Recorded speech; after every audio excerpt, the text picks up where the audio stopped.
Excuse me. There is someone striding out. Can I help? The nun is tall, white hair wisping on her upper lip. It's private property you're on. I swallow, and my heart skips, painful. I was hoping for some information. I'd like to speak to someone who might know... My mother. She was here. Her eyes widen, and I see her flash a look across the knuckles of my hand. Shame on you, dragging the child along. I've come from England to talk to... This is no talk for innocent ears. Now off with you. She ushers us, with unholy strength, past the front of the house, round to the side, and points us down the drive to the main road. She was here. The nun stands squarely. You'll find you have it all mixed up.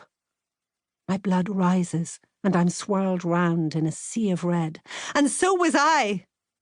I'm flailing, falling, holding out my arms, and when I'm steady and my vision's cleared, the nun has turned her back, and we are left alone.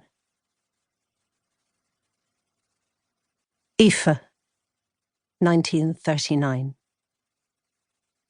I met you at a dance in Ilford. I saw you as soon as you walked in.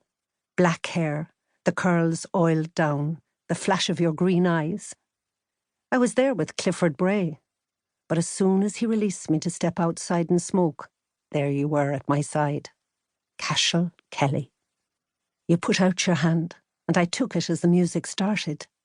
Begin the begin, the bandmaster announced. Our own version of Cole Porter. And so we began. You weren't tall. I could look you in the eye in my new heels, but you were strong, and you could dance. We swooped away to the lilt of the trombone, the clarinet smooth, talking, pleading, as we floated around the room. I'll never end, it told us, peeping high and low, two voices, mine and yours, and then the trumpets blasted and the notes slid into a swing, and we were roaring, laughing, our fingertips on fire. Next was that dreadful song by Eddie Duchin about not waiting till Christmas to be good. And we were arranging ourselves, ready to start again, when I felt a hand on my arm. My eyes must have closed, because I remember the surprise as they snapped open, and there was Clifford. I'll take over now, thank you.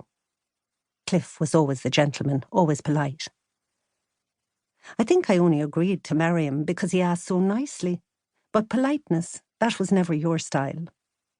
Your face darkened and your grip tightened, but I looked at you, and I gave you a sign. What was it? I'm not sure I know, but you understood, and you released your hold.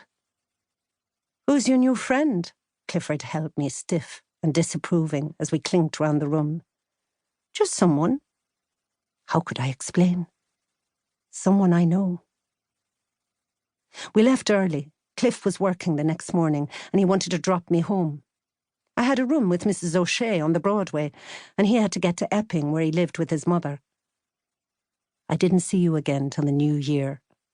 I'd been home, spent a week on the farm at Kilcrea, and when I got back, I'd warned Clifford I'd be tired from the ferry, sitting up all night on a wooden seat, and I was tired. But then when Eileen asked, did I want to come to the dance, I'd be lying if I didn't wonder, maybe, what if you were there? I hardly dared look up as I stepped in. I was wearing a red dress. If you've two eyes in your head, you'll see me, that's for sure. But you didn't come over, not at first. We waited out the first dance. Eileen was hoping to set up with a fella she'd met, a lad from Dunleary. Not that that ever worked out. They were playing At Long Last Love, and we were mouthing the words. Is it an earthquake or simply a shock? Is it the good turtle soup or merely the muck? And there you were, your eyes bright. I don't think I waited for Eileen to find her man. I was away with you, sweeping round the room, and no one this time to tell us to break it up. Eva, you murmured into my ear, and I didn't have the heart to set you straight. Aoife. The name is pronounced Aoife. Hadn't I said it 100 times since arriving in England? But I didn't want my voice to come out sharp. I wrote a note to Clifford the next day to say the crossing was desperate rough.